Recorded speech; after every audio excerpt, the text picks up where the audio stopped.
anything of the kind, I would have reported it as a crime. Reading here from James Bovard in USA Today, David Stavropoulos complains that a TSA agent doing a search at Chicago O'Hare jammed his hand into Stavropoulos' groin so hard that it caused bleeding and will require surgery to correct, according to Chicago's NBC station and his lawsuit against the TSA. But Bovard, who's a great writer, by the way, says there's a ray of hope.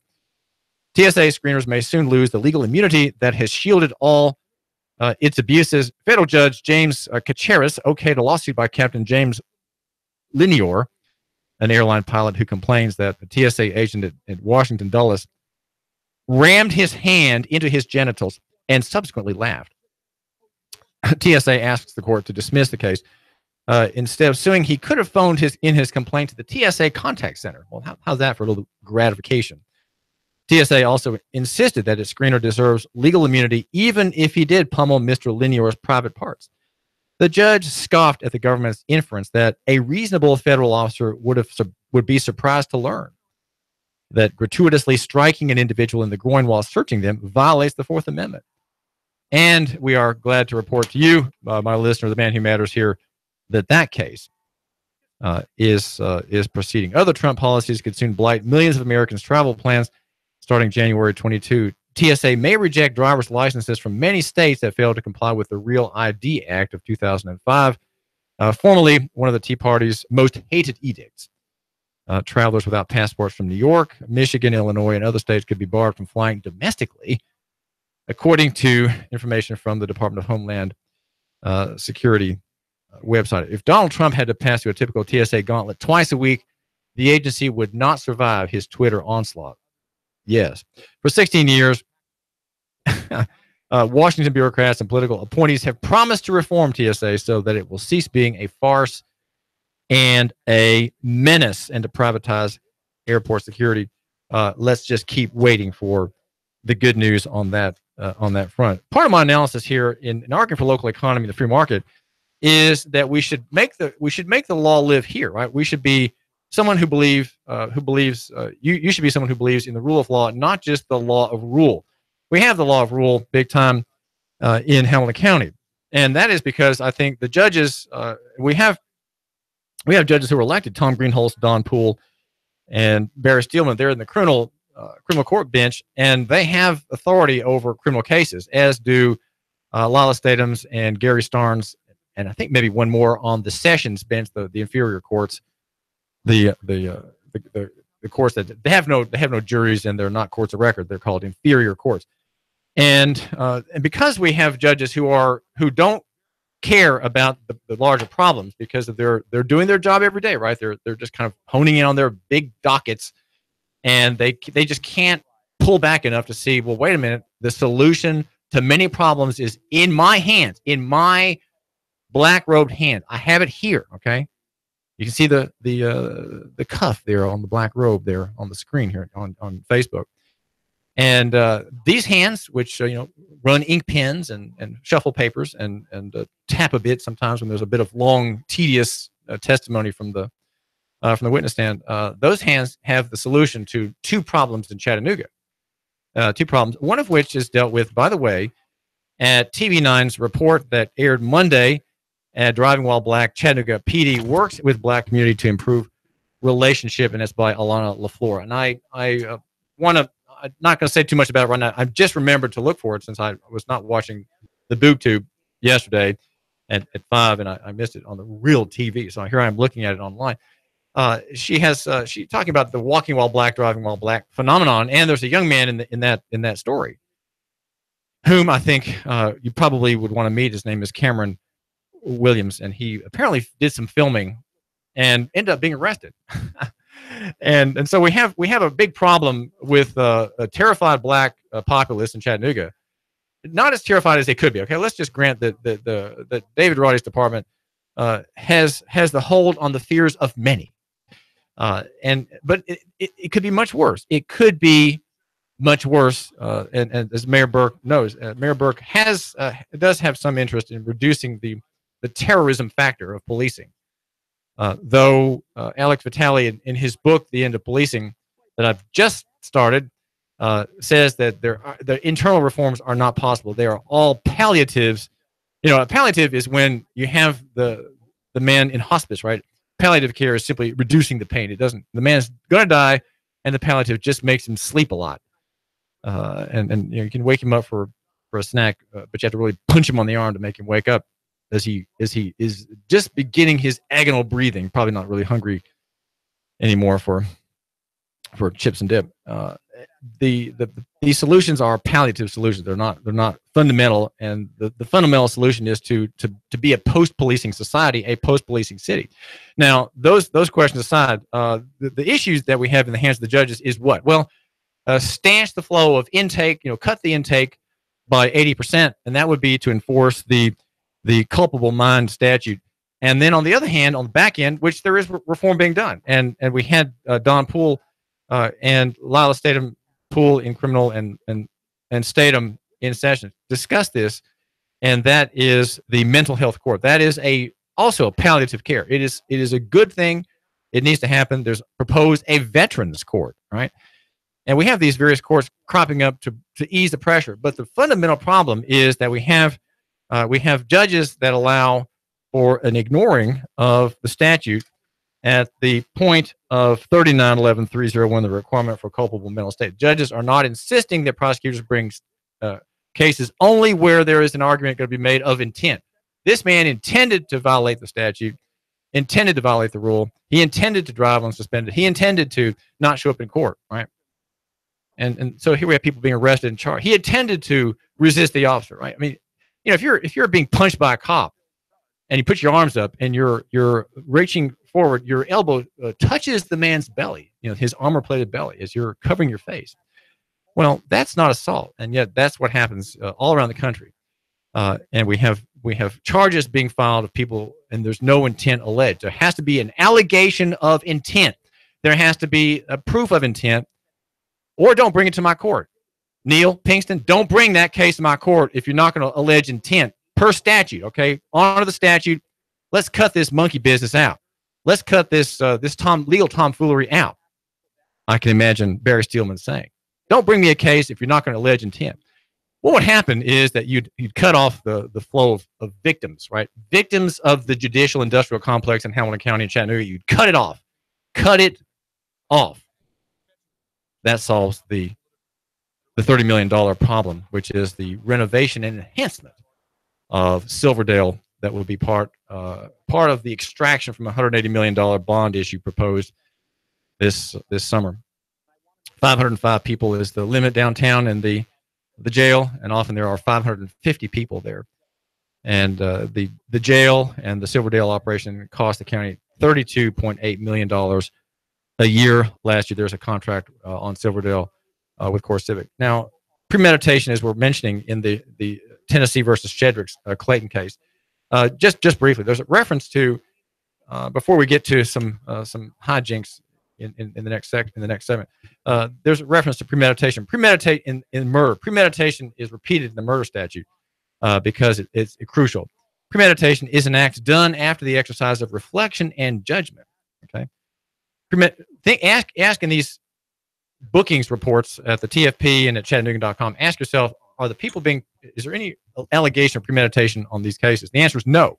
There's no language. But here in the murder statute, the discussion is a bit more detailed since it's much more important.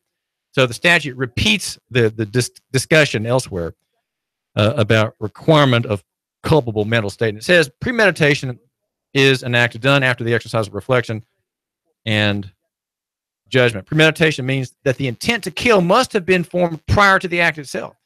It is not necessary that the purpose to kill pre-exist in the mind of the accused for any definite period of time. The mental state of the accused at the time the accused allegedly decided to kill must be carefully considered in order to determine whether the accused was sufficiently free from excitement and passion as to be capable of premeditation. So premeditation is something apart from excitement and passion. You find your wife in bed with a stranger and you kill him. That's an act of passion. That's not premeditation. That's probably not murder. That's manslaughter. Several factors are considered to infer premeditation. In a murder case, the use of a deadly weapon upon an unarmed victim, the particular cruelty of the killing, declarations by the defendant of the intent to kill, evidence of procurement of a weapon, preparations before the killing for concealment of the crime, and calmness immediately after the killing. So those are proofs, you might say, indirect proofs, meeting a biblical standard of multiplicity of witnesses for premeditation. So we have a jail funding crisis, and Tennessee has an F. We have an F in our court system in Tennessee, according to the Pretrial Justice Institute, which says that 2/3 of people in jail are unconvicted.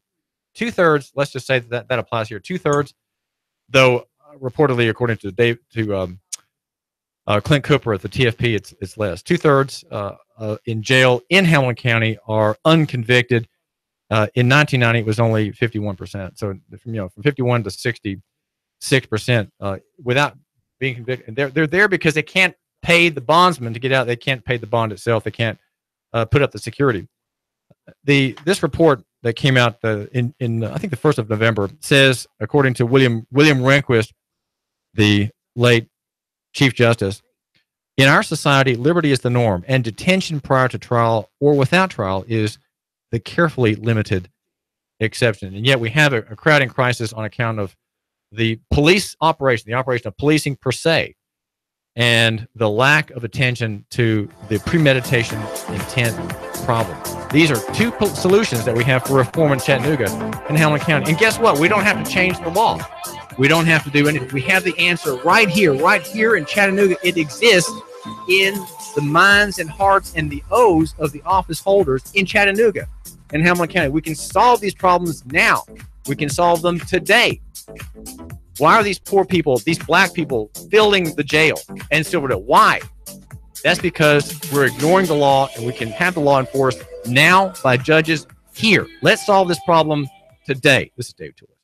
The Tennessee Valley's news talk leader. Nooga Radio. Digital FM 95.3 HD4 and 92.7 FM. 3, 2, 1. Chattanooga Radio. Digital FM 95.3 HD4. 92.7 FM's news now. William Travis Williams is accused of trying to escape from Memorial Hospital, assaulting a hospital employee on the way out, getting into a fight with a policeman and taking his taser, then hiding inside a homeowner's domicile, fighting with the homeowner, getting into another fight with police where he was pepper sprayed. That didn't stop him either, before he was finally taken into custody by a canine unit. Mr. Williams charged with 6 counts of aggravated assault, resisting arrest, evading arrest, and especially aggravated burglary. A drive-by shooting in Chattanooga leaves one man cut down, lying on the street, bleeding. Tony Williams, who's 26, says he was walking along Dodson Avenue when an unknown car pulled up beside him. Someone leaned out and opened fire. Mr. Williams is recovering in the hospital. He told police he doesn't know who shot him or why. The Violent Crimes Bureau is investigating. The Sean Hannity Show, weekdays 3 to 6 on Nooga Radio. Russell Stroud, Nooga Radio News Talk 92.7. Now. Sam Jordan, News Talk 92.7, Sports Now. One of the nation's largest dome stadiums has been destroyed in a scheduled implosion that took place in downtown Atlanta. Nearly 5,000 pounds of explosives is what it took to blast the Georgia Dome in Atlanta to smithereens Monday morning. People gathered at windows of tall office buildings, at nearby revolving hotel top restaurants, parking lots, and other areas around the downtown area to watch the blast. The dome opened in 1992, and it only took 15 seconds for it to all come down. Tennessee interim coach Brady Hoke struck a big tone for the second week in a row when he discussed injuries as he met with reporters on Monday. He did reveal one bit of noteworthy injury news. He said that freshman quarterback Will McBride will be available for Saturday's season finale against Vanderbilt. He was not active for the LSU game on Saturday, with Hoke saying that McBride was not really protocol-wise. Sam Jordan, News Talk 92.7, Sports Now. Traffic, news, and information. Nooga Radio. Digital FM 95.3 HD4 and 92.7 FM. Expect a chilly and dry start to your Tuesday. We'll see some passing clouds out there, but not bad. Highs upper 50s to near 60 tonight. Lows back into the upper 30s to near 40 for Wednesday and Thanksgiving Day. Continued cool but dry with highs staying into the 50s. Experience the magic of the holidays with Rock City's Enchanted Garden of Lights. Create your one-of-a-kind adventure with dazzling views and almost a million colorful lights. Visit CRockCity.com for all of the magical details. And I'm Sorgene 12, Chief Meteorologist Patrick Ward. 95.3 HD4, 92.7 FM. An automated nuclear missile defense system has suddenly entered into launch mode, and you are the only one who can stop it. Escape Experience Chattanooga. Your team has just been infected with a deadly virus. Your only hope? There, in an abandoned farmhouse. Escape Experience Chattanooga. Handcuffed in a maximum security prison, you have an hour to flee. Escape Experience Chattanooga. These escape scenarios and more at Chattanooga's best escape room, game, and team building platform. Call now. Slots are limited. Register online at escapeexperience.com/Chattanooga. Escape Experience Chattanooga.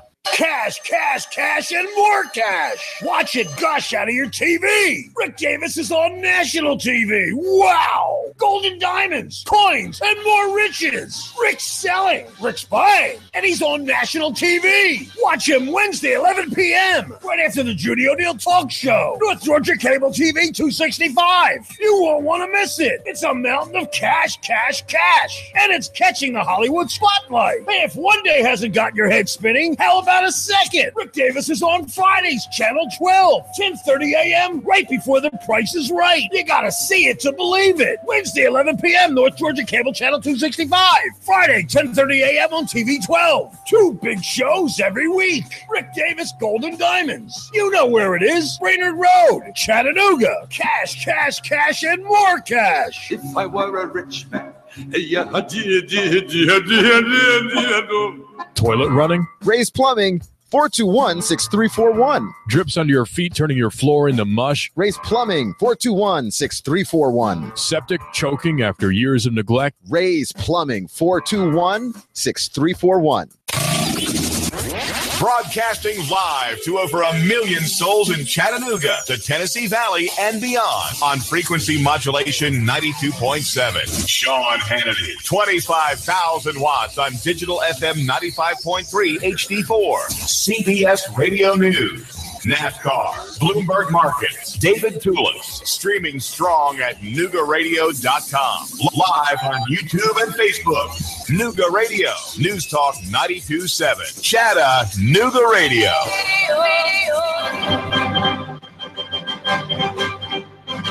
Now, the smartest guy with a bow tie in Chattanooga, Tennessee, David Tulis.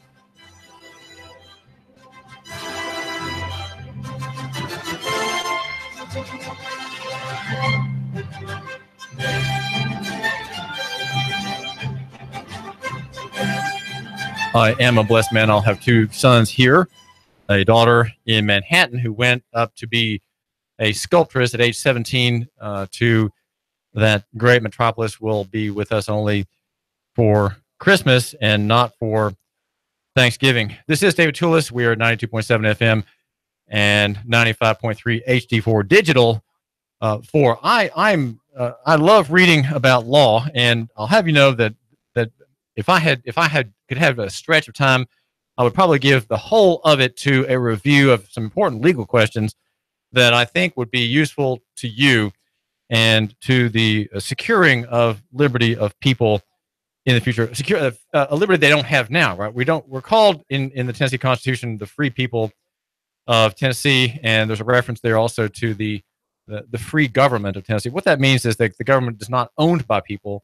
It is free. It is free to govern through the representative process, the legislature and the executive branch, and the judicial branch, formerly with judges elected by us. Of course, that the Republicans stole from the voters the ability to elect judges. We now only have a prospect of giving a nod to the governor's pick. That's all we have now, thanks to the Republicans stolen the Constitution, changed by deceit by the Republican Party, and that of Bill Haslam in Nashville.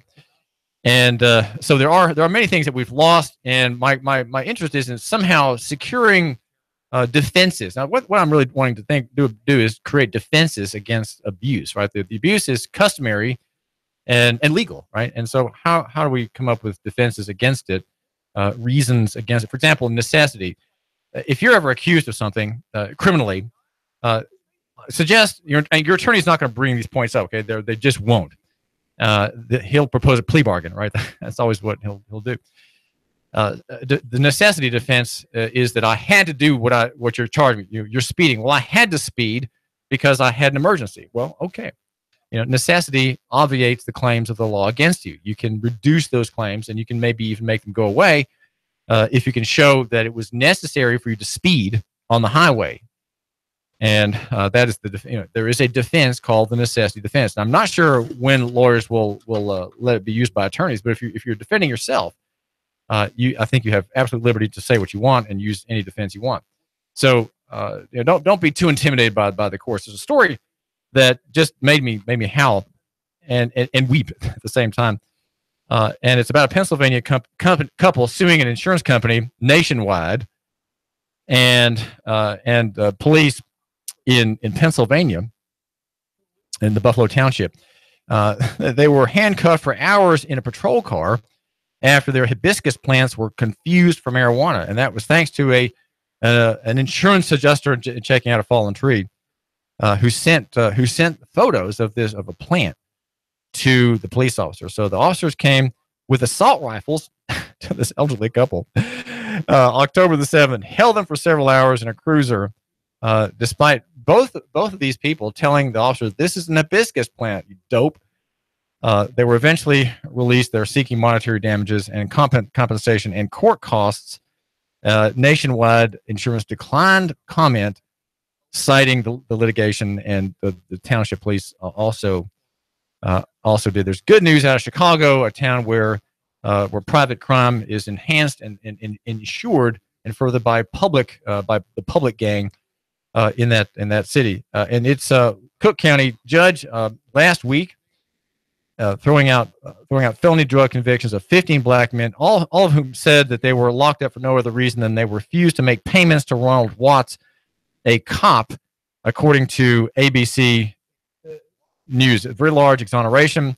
The men described how it was common for black people in the city's poorest parts of the town, to be shaken down by cops. Everyone knew if you're not going to pay Watts, you're going to jail. That's just the way it was going, said Leonard Gibson, 36, who had 2 convictions tossed out. Watts always told me, if you're not going to pay me, I'm going to get you.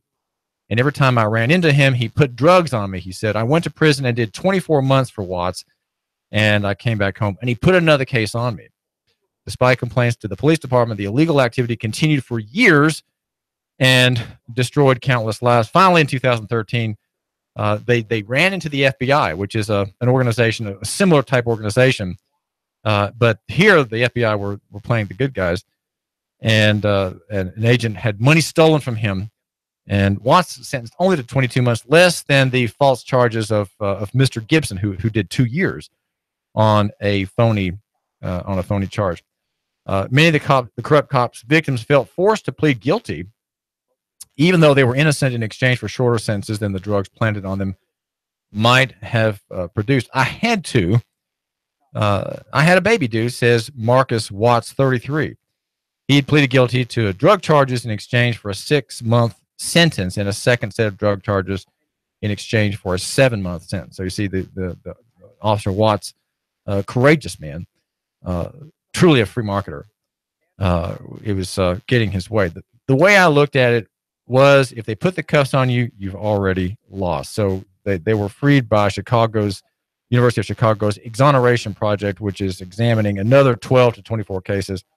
But Watts was involved in about 1,000 cases from this cop, a dirty cop in Chicago. And the good news is that he was sentenced to a mere 22 months. There's another story from NBC News in the past couple of days about a prosecutor in Texas, part of the Fellowship of the Finger, right? Cops and prosecutors share the Fellowship of the Finger. And the finger is not the middle finger. It's the finger, the forefinger, right? Not the obscene one, right? Not the up yours finger.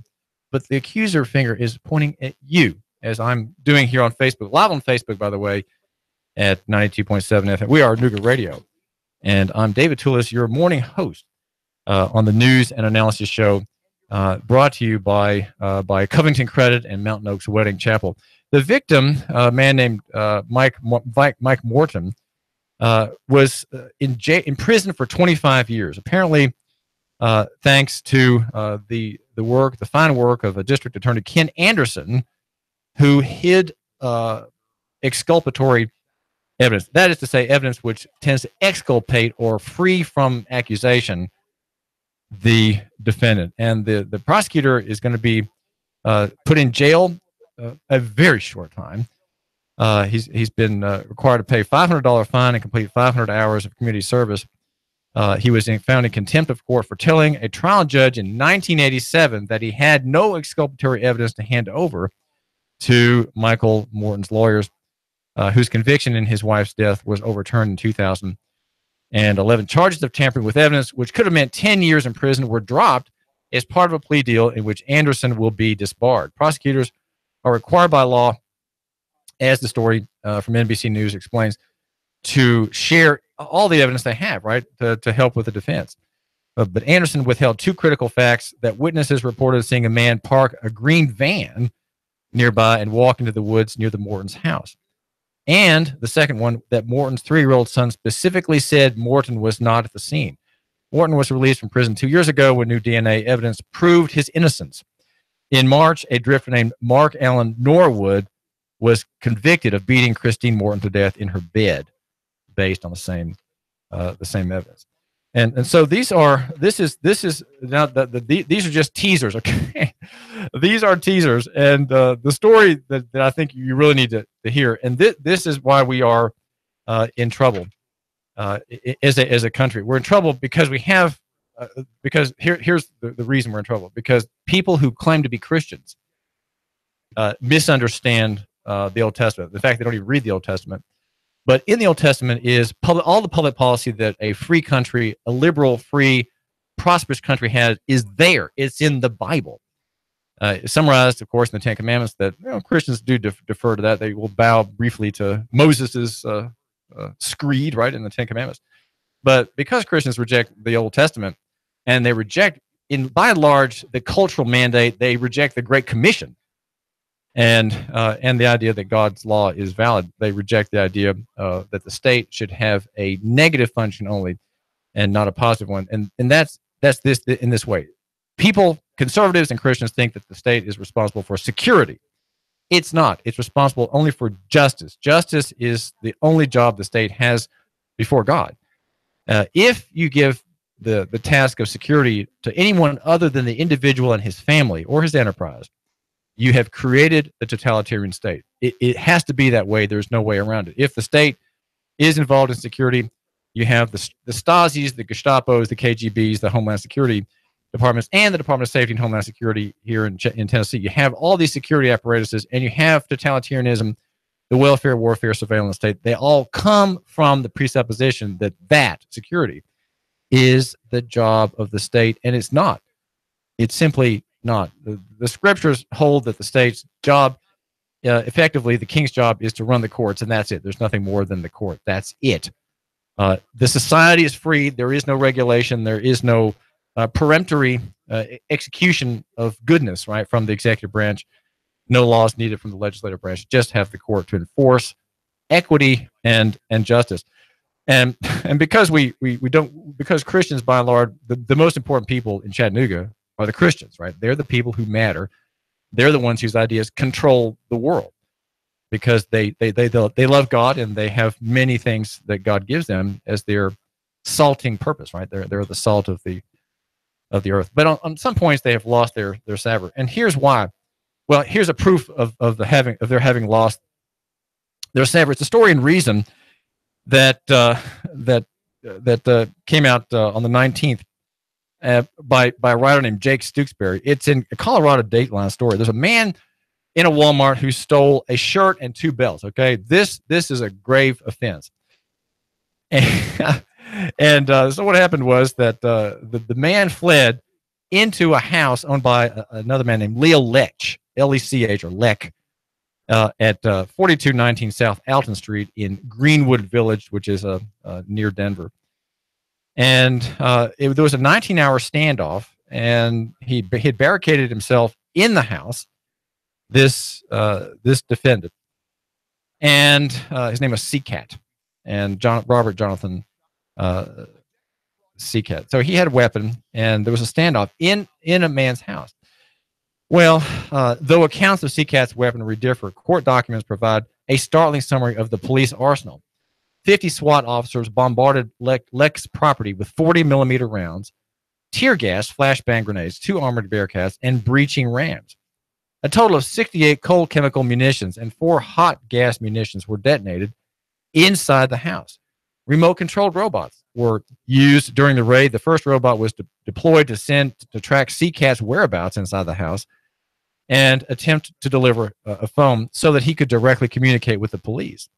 However, the robot could not maneuver through the debris inside the home and eventually got stuck. To retrieve the robot, an officer attempted to throw a flashbang grenade upstairs towards Seacat to create a diversion. However, the grenade bounced back downstairs toward the team of officers, forcing them to scatter and retreat. The official report states that the grenade failed to land in this desired location. Eventually, a second robot was used to retrieve the first one. Now, the explosive devices were part of a broad strategy dubbed calculated destruction by the National Tactical Officers Association. The police intended to isolate Seacat by systematically detonating explosives in one room at a time, ultimately pushing him into a corner of the building where police could pinpoint his whereabouts after hours of wildly destructive, failed attempts to corral the shoplifter. Okay, this man who'd stolen a shirt and 2 belts. The final decision to extract Seacat was made the following morning at 8:21. The call authorized a team of SWAT officers to enter the home and apprehend the suspect, who was in a bathroom upstairs. So he's facing a total of 32 charges, including 17 counts of attempted first-degree murder. Seacat remains in custody in the Arapahoe County Jail, awaiting a final verdict from the criminal trial that was held. Though rich in description of Seacat and his long criminal history, the affidavit is scant in its description of the property damage. Now, what happened was, if you look at the picture, every window is blown out like a bazooka shell hit the room, and the explosion blew out the window. Every window. There's one scene of a young boy's bedroom, still sporting childhood artwork on the wall, fully exposed to the elements after a grenade detonated inside of it, leaving a 10-foot hole in the external wall. The backyard fence was partially toppled by a Bearcat. And there's a lawsuit. Now, the city doesn't want to pay for the damage, right? This is all up to you to take care of it. The damage, in fact, was so bad that the house had to be boarded up and then demolished. And in fact, the owner has built a new one on the scene, and he had taken out a $390,000 loan to cover the cost of rebuilding the new house. So he filed a lawsuit in 2016 August, and demanding, of course, compensation under the Fifth Amendment, which says private property shall not be taken for public use without just compensation. But the city is saying that, well, this isn't a taking because the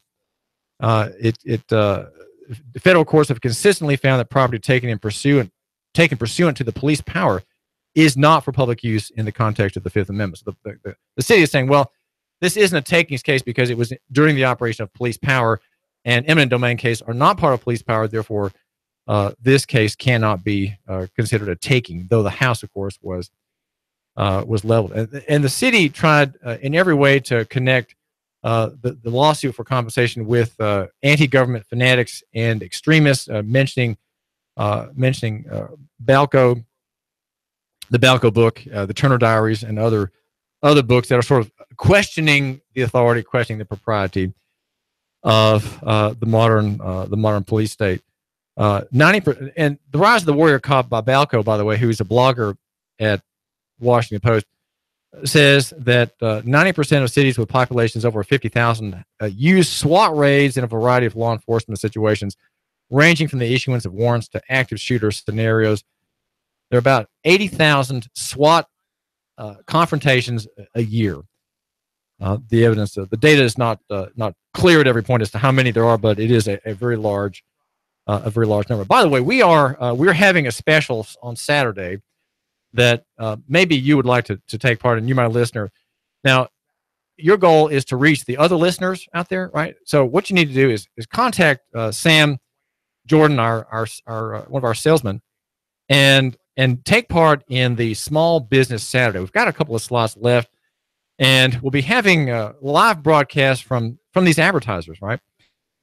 Riley's Wine and Spirits, East Brainerd Wine and Spirits will have a live broadcast from there on Saturday. Also, Harry's Wine and Spirits, the knife shop in Ottawa, Lois Grocery. There are several Lois Groceries, and we're going to be at those, urging you to try out Lois Grocery. It's in Spanish, it's carniceria, which means a meat market, right? It's a meat store, a butcher.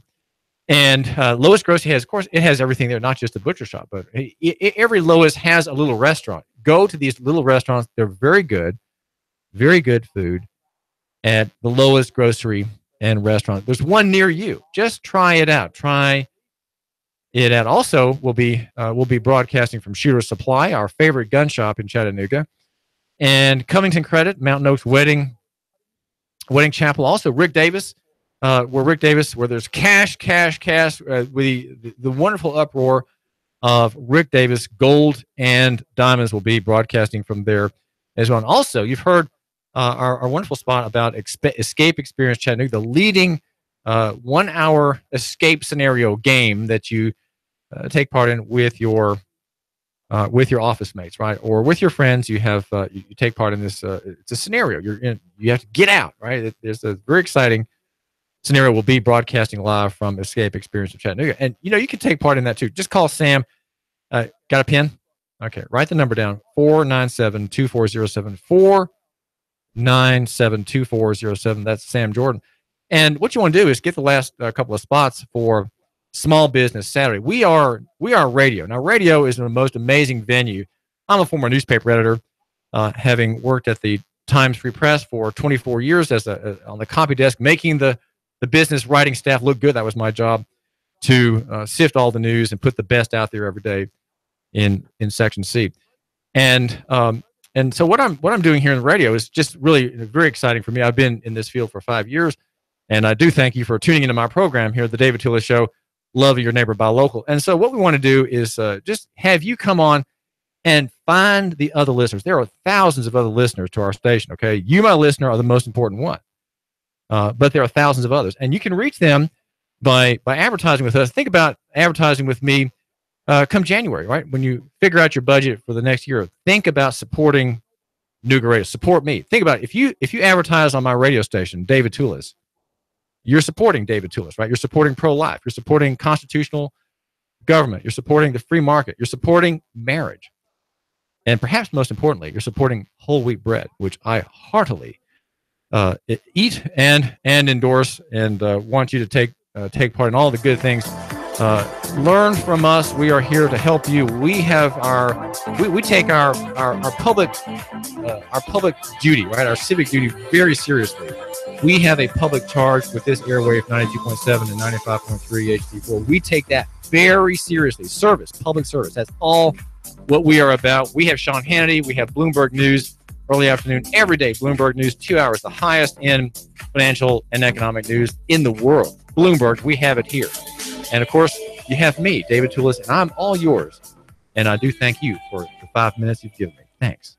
Traffic, news, and information. Nooga Radio. Digital FM 95.3 HD4 and 92.7 FM.